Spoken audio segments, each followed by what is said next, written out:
ঈদ উপলক্ষে আকাশপথে অভ্যন্তরীণ ও আন্তর্জাতিক রুটে নেই যাত্রীর চাপ। সড়ক ও ট্রেনে ভোগান্তি না থাকায় এই অবস্থা মনে করছে এয়ারলাইন্স কোম্পানিগুলো। ভিসা সংকটে আন্তর্জাতিক রুটেও যাত্রী চাপ কমেছে হেলিকপ্টার ব্যবহারকারীর সংখ্যাও। এই ঈদে জামা জুতো অ্যাক্সেসরিজের ডিসকাউন্ট। 28 মার্চ থেকে শুরু হয়েছে ঈদের ছুটি। টানা 9 দিনের ছুটিতে ঢাকা ছাড়ছেন নগরবাসী। লম্বা ছুটি ও পরিকল্পনা মাফিক ব্যবস্থাপনা হওয়ায় এবার সড়ক, নৌ ও রেলপথে নেই ভোগান্তি। তবে এর মধ্যেও বাড়ি ফিরতে অনেকেরই পছন্দের শীর্ষে আকাশপথ। রাজধানী থেকে বাড়ি ফিরছেন এমন যাত্রীর সংখ্যা বেশি না হলেও প্রবাসী যাত্রীর কিছুটা চাপ আছে। রাস্তায় একটু যানজট থাকতে পারে এই ঈদ উপলক্ষে, এই জন্য কাতার থেকে আসছি, ঢাকার থেকে সিলেট যাব। রোজা থাকার পরে আমি ডায়াবেটিস, আমার ওয়াইফও ডায়াবেটিস, অসুস্থ।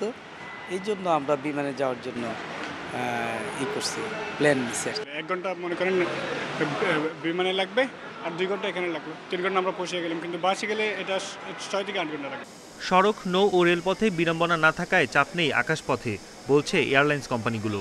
ফলে বাড়াতে হয়নি ফ্লাইটের সংখ্যা।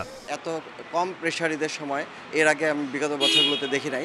তার চেয়ে বড় কথা হচ্ছে আমরা কোনো এডিশনাল ফ্লাইটও আসলে আমরা দেই নাই, আমাদের অপারেশনে রাখি নাই, বিকজ অফ এডিশনাল প্রেশারটা নাই। আমি বলবো যে ট্যুরিস্ট ভিসাটা সাম্প্রতিক সময় কোনো কারণে রেস্ট্রিক্টেড হয়ে আছে।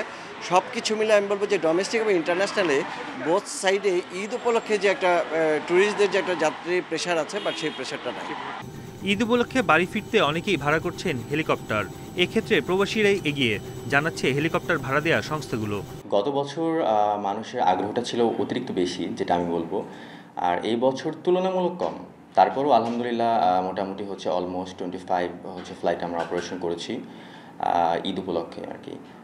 কারণ দেখা যাচ্ছে আমাদের তো আসলে অধিকাংশ যাত্রী হচ্ছে প্রবাসী, তারা প্রায় 4-5 বছর পর দেশে ব্যাক করছে। তো মোটামুটি তাদের এই স্পেশাল মোমেন্টটাকে আরও স্পেশাল করার জন্য তারা হেলিকপ্টারটাকে আসলে মোটামুটি প্রায়োরিটি দিয়ে থাকে। আগের বছরগুলোতে ঈদের সময় বাড়তি ফ্লাইটের প্রয়োজন হলেও এবার নিয়মিত ফ্লাইটেও খালি থাকছে সিট। পরিবর্তিত পরিস্থিতিতে এয়ারলাইন্স ব্যবসা কিছুটা কমেছে বলেও জানাচ্ছে প্রতিষ্ঠানগুলো। বনি ইবনে কামাল, ইন্ডিপেন্ডেন্ট নিউজ, ঢাকা।